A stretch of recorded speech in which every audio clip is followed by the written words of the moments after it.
Hari ini saya dan ketua-ketua kampung bergotong royong menampal jalan-jalan berlubang yang begitu banyak terdapat di dalam kawasan Dun Ringit.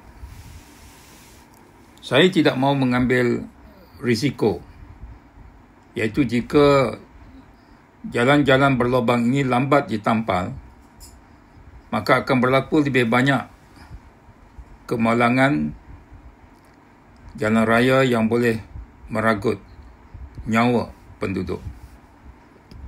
Oleh itu, selaku wakil rakyat, pejabat Dun Ringit telah membeli 2 tan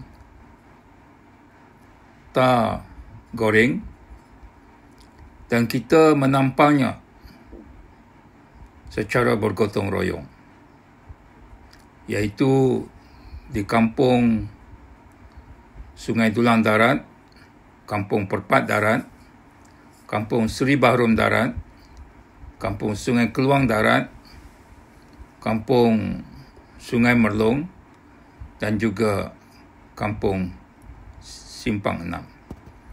InsyaAllah,